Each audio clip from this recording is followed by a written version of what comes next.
These inventions were so powerful, they were banned or buried forever. Here are 5 banned inventions that could have changed the world. Fact 1. Nikola Tesla claimed to invent a wireless energy tower, the Wardenclyffe Tower. It could have powered the world, but it was shut down and destroyed. Fact 2. Stanley Meyer built a car that ran on water. He mysteriously died after a meeting, and the tech vanished.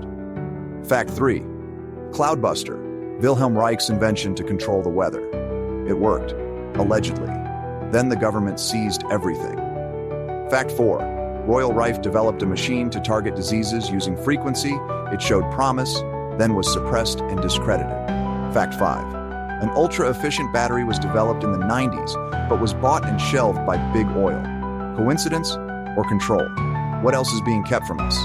Subscribe and follow Top Facts and Secrets for more hidden truths.